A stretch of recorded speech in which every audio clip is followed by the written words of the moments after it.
Hello guys, it's Mr.HorrorBot. Today I will be doing 5 true scary home alone stories. Number 1. This genuinely happened last night. This was my third night home alone while my parents were out camping. I'm in the kitchen, microwaving some super noodles because I'm a lazy asshole and cooking them on a stove is too much effort. It's about 12:30 a.m. and I just came off of retina sleep, so I'm feeling pretty jumpy. My kitchen has a glass door which leads out to the patio and a hole where my cat Flap was. It broke, so now it's just an open hole.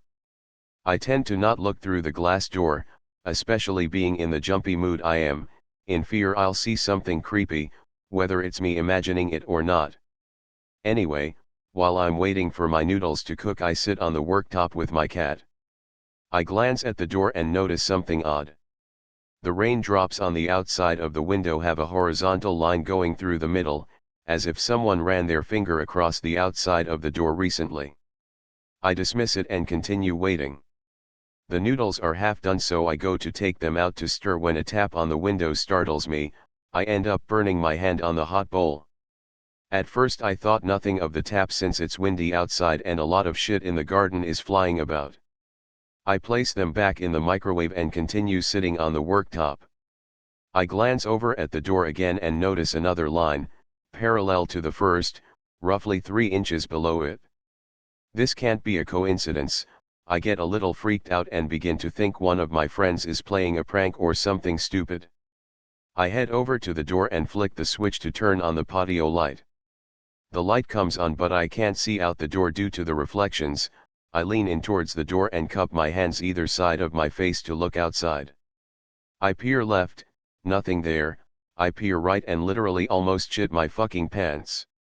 I get a glance of a dark figure over by the steps of my patio which lead to the garden. Before I have time to even blink, there's a loud snapping sound and the power goes out. Seeing as I'm home alone, you can imagine that I'm ready to shit a house worth of bricks. I run out of the kitchen and over to the electric meter. We still have 4 pounds left on it, so the power must have tripped out. I open the grid box and start flicking random switches, panicking like a fucking seal on crack. I finally push the right switch, all the lights come back on, but only for a split second. This happens every time I flick the switch. I flick it, lights come on, switch goes back down, lights go off.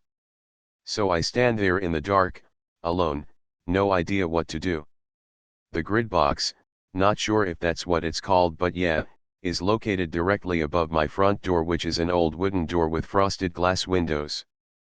I stand there frantically flicking the switch, begging for light, when I notice something rush past the front door. In a flurry of fear and frustration, I rip open the door and shout "fuck off," as loud as I can. Nothing is there, but I feel as though I'm being stared at. And no, not the cliche "I feel like I'm being watched."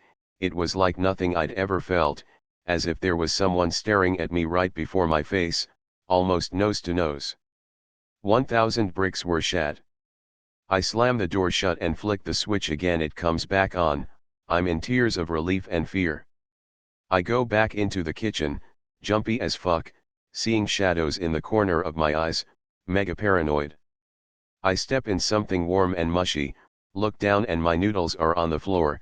Now I know something weird as shit is happening. I hold my nerve, open the microwave, the bowl is still there, empty. Now that all my cynicism is gone, I run over to the patio door, the light is still on, open the door, walk outside barefoot in the pissing rain and look over to where I thought I saw a figure. Nothing there.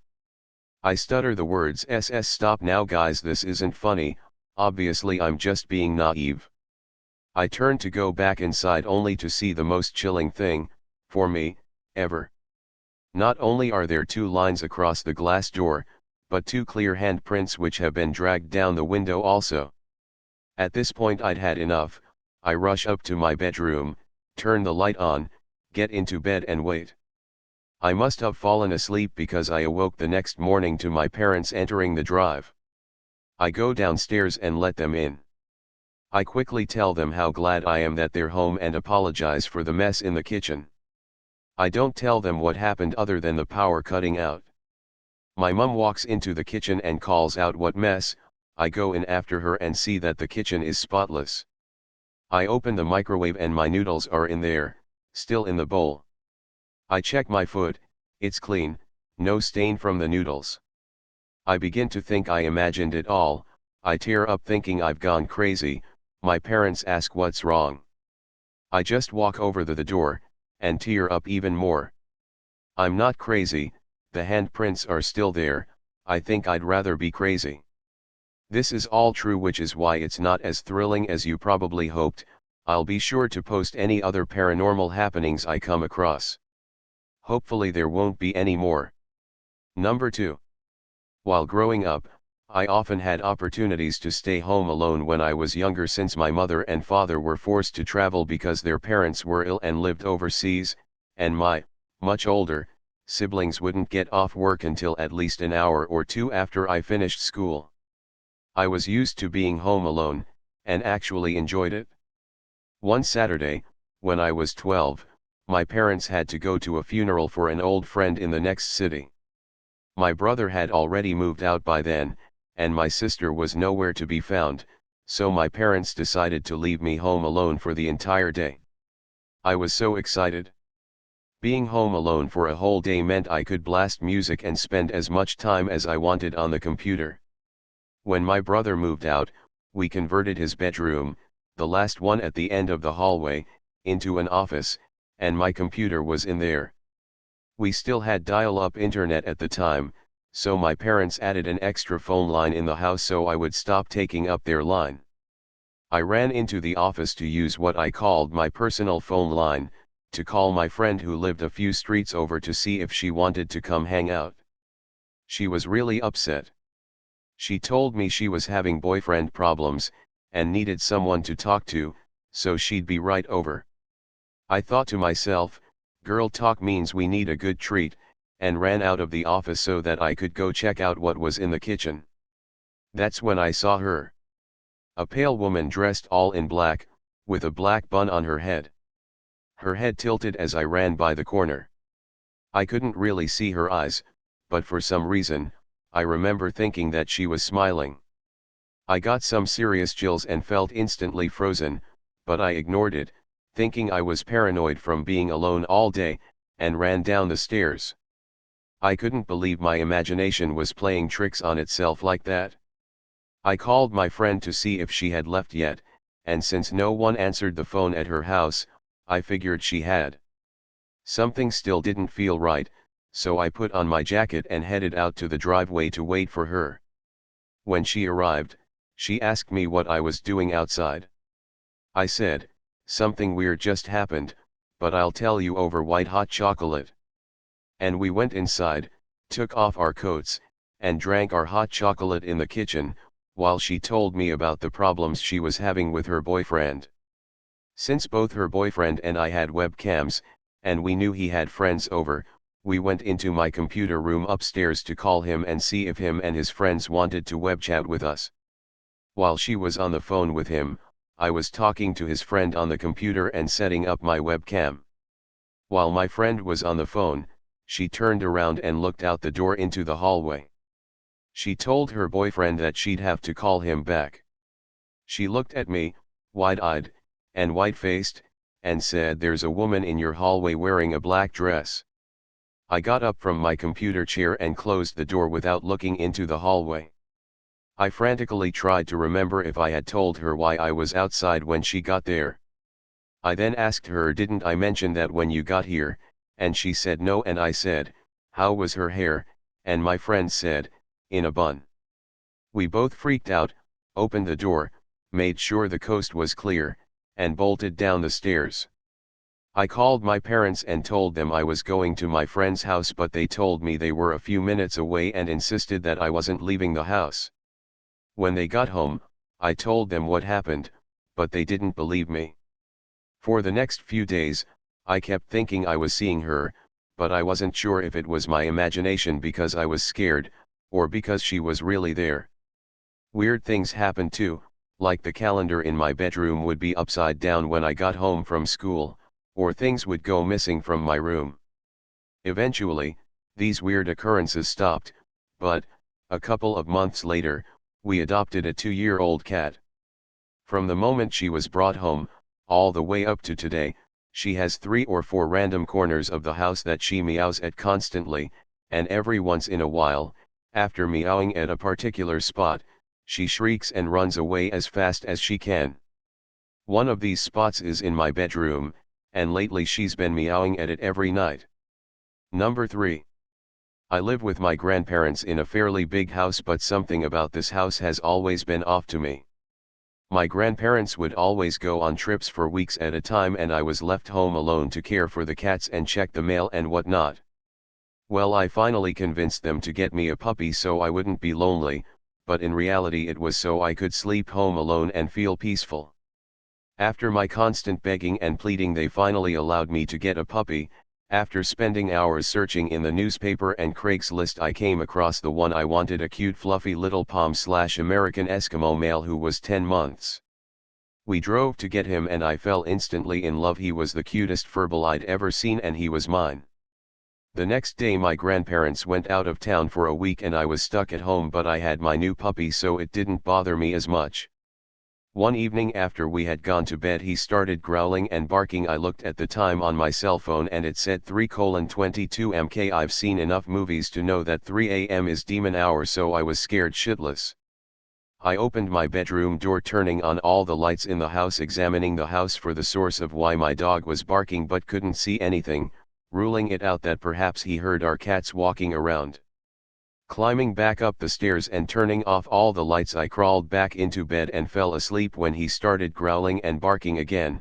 I had enough of his barking and growling and was shaking beyond control, so I turned my lights on, settled the pup down and passed out. The next night me and the pup were downstairs and I was on the computer with the dog under the desk sleeping. All of a sudden I heard a commotion outside the window and heard something or someone running through my yard at an incredible speed. My dog didn't act fazed, but it freaked me out, so I went into our family room and turned the TV on. My dog started barking and growling, so I went to go see what his problem was.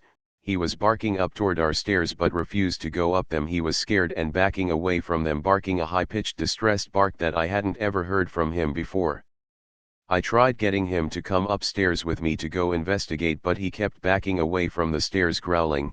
This sent me over the edge. I grabbed the dog and locked myself in the family room trying to calm him down.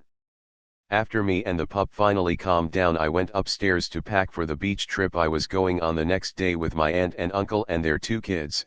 I was bringing the dog, so I packed some dog food in a glass Tupperware container, leaving it on our kitchen counter. Pup and me headed upstairs to get some sleep since we were leaving early in the morning. Around 3:30 I heard a loud crash from downstairs and that sent the puppy into a frenzy, barking, so I cautiously got out of bed to go investigate and to find what had broken.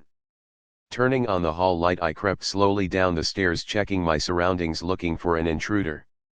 I went to the kitchen, grabbing a butcher knife and going into the living room, checking to make sure the windows weren't broken. Not seeing anything, I went back into the kitchen and noticed that the glass Tupperware container was in the middle of the kitchen floor, not broken nor spilled. How on earth did it get in the middle of the floor? Surely if one of the cats knocked it off, it wouldn't have landed so far away from the counter? Something is in my house and it doesn't like the fact we got a dog. Number 4. So, like 2 comments told me to do the elevator ritual, and I'd honestly never heard of it before this, and I was seriously intrigued. Read up on it, and it honestly didn't need that much preparation, so I figured it'd be quick and simple. It was honestly one of the most nerve-wracking things I've done. I did on Friday night and had every intention of uploading this on Sunday night, but shit broke loose. There is an apartment building about a 5-minute walk away from my house and it has 20 floors, so finding a building wasn't an issue. I started walking there around 4:30 a.m., since I didn't want anyone to up and around and using the elevator. That would be a bitch, to be honest. Everything was dark and silent and getting in wasn't a problem. There was like 1 security guard outside the gates, but he didn't seem to care much since I'm a tame-looking 20-year-old white girl, probably looked like I was coming back from a late Friday night party. Summonin' demons and shit in your general vicinity, son.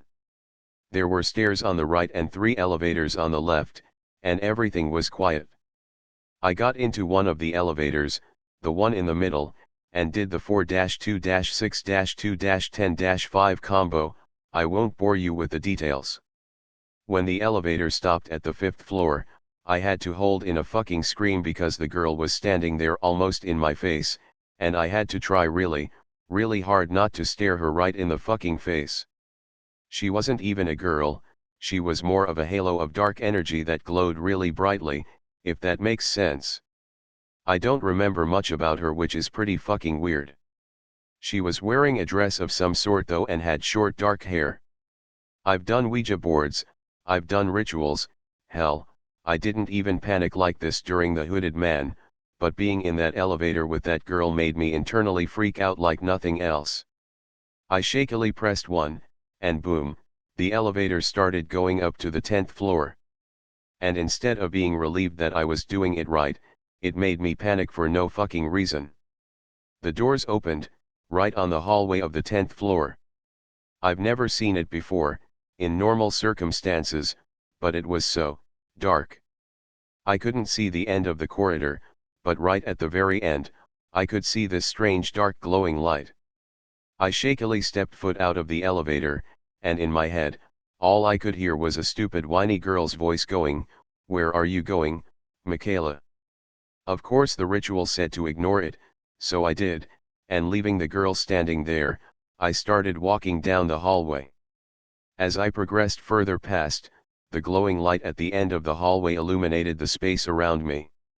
The apartment doors on either side of me were rusted shut, like they hadn't been opened in years, and as my eyes focused to the stupid darkness, I figured out that the red light was in fact a glowing cross.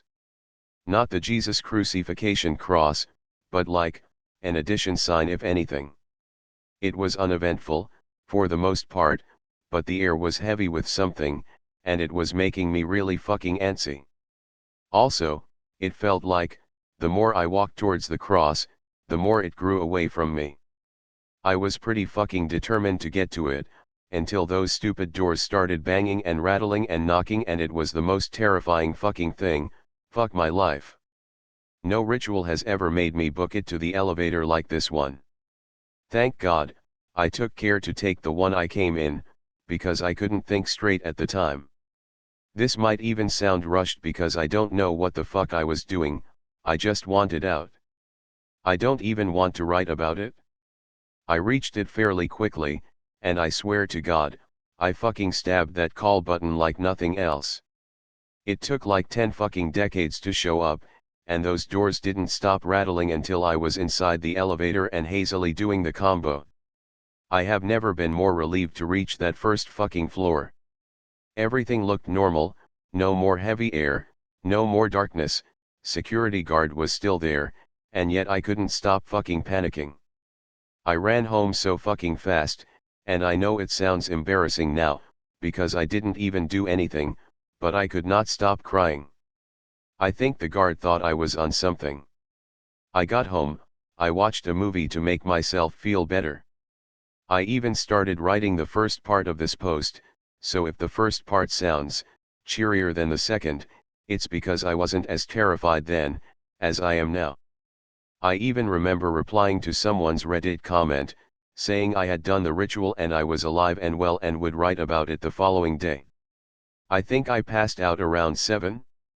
Because I don't remember falling asleep. I woke up on that floor. It was so fucking terrifying because I had been on my couch, and the ritual had said that if you made it home you wouldn't be taken back, but yet there I was, passed out in that stupid carpeted hallway, with the air heavy around me, and no sunlight anywhere. There was no cross, but the panic I felt was like nothing fucking else, and I swear to God I've never run home this fast.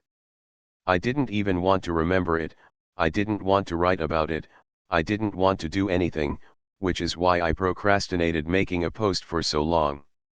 Something about this ritual fucking unhinged me, and although nothing happened the second time, just waking up there made me fucking nope. Today I finally built up the nerve to write about it, and I feel a bit better now, but I'm so fucking panicky and I feel so followed by something and I have no idea why. There's nothing there. I haven't slept properly since Sunday night, I feel like there's someone looking at me all the time, and I wanted to stop. A lot of people wanted me to do the Midnight Man, Three Kings, and Hide and Seek alone, and I had plans to do the Midnight Man tonight, but after how shaken I still am, I think I'll hold these off until the end of the week. Thank you for the feedback, thank you for reading. Make IT stop. Make IT stop. I feel like something's going to jump me. I feel like there's someone in my house, even though I am home alone. Stop stop. Number 5. Round a week ago, on the 10th of February, I believe, I got home from school and did what I always do, dump my bags by the door, grab something to eat, and head to my room to boot up my laptop to browse the internet and play some games. Lately, I've been hooked on Fire Emblem Awakening for the 3DS. Yeah, I'm in high school and still play Nintendo. Let's just look past that, shall we? I didn't notice it at first, but one of the save files wasn't my own. I skipped the file screen so quickly it never really crossed my mind on the first day, but the third day, the 12th, I noticed something. The file in the third slot progresses through the missions. The save I use is on the second slot, and the first one is an old save I screwed up with and never got around to deleting. Either way, I found this odd, so I investigated slightly. The avatar character was female, white hair, nothing unusual for the game, so nothing really seemed off, besides the name, which is simply V. I checked out some things, but everything seemed relatively normal, aside from the fact that I couldn't remember for my life making this file. Against my better judgment, I shrugged it off, and switched over to my own file, and resumed my daily activities. The next day, I checked the V-save and realized that it progressed, around 2 story chapters. Slightly intrigued, I decided to leave it for another day, although nothing happened to the file over the weekend, but on Monday, it still progressed. I live alone with my mother, who always gets home after me, so family messing with it while I'm at school is out of the question. Yesterday, I decided to test something, and put my 3DS in a drawer, instead of on the table where I usually leave it. When I got home, whoever, or whatever it is, left it out on the table. And today, I brought it to school with me, and left it in my backpack, and when I got home, a sticky note was on the spot where I usually leave my 3DS, with a drawing of the system, followed by a question mark. Under the drawing was a frowny face, and the letter V, which I have started using to refer to this entity as. I've decided to write this now, to mark my findings in case I should dig too deep or something, but after today, I'm not sure if whatever this is even evil. I'm open to suggestions, as I'm at a loss of what else to try, and I will update if anything interesting or important occurs. Update, Reddit, we have contact. Hello again, Nasleep. I would like to start by saying how pleased I am that you are all taking as much interest in this V character as I am. I would also like to say, that my let's look past being in high school and still playing 3DS wasn't a shame or embarrassment thing, just a bit of deterrence from anyone who would criticize such, just to clear that up, as that was a common theme in the comments yesterday. I am also tacking this onto yesterday's post, as it's too short to be its own update, unfortunately. This morning, I took some common advice, and left a sticky note of my own, along with some additional games. I didn't say much, just a simple want to play anything else, and placed it atop my 3DS in its usual spot. On top of that, I placed a few other games, Star Fox, Link Between Worlds, etc. Pretty much anything I had that supports multiple save files. I left, and proceeded about my day as usual, responding to a few comments during the school day. Once I returned home, I made my way upstairs. I got a response. Well, somewhat. It was just a smiley face, signed with the letter V, just as the last one was. Whoever, or whatever, this is doesn't seem to like communicating using words, yet seems to understand them, as it did play the games I left out with the note, although, judging by the times, Fire Emblem still remains a favorite. However, This dislike for using actual words intrigues me with just what I'm dealing with here, and I am interested in learning more, as I'm still not sure what this is, what it looks like, or even its intentions. Therefore, I've faked a head cold, and have earned myself tomorrow off, where I'll be home alone. So, I'm going to have a bit of a personal stakeout, if you will. If all goes well, there most certainly will be another update regarding it tomorrow. So sorry to disappoint, but today's update won't have the amazement and intrigue that tomorrow's will hopefully bring.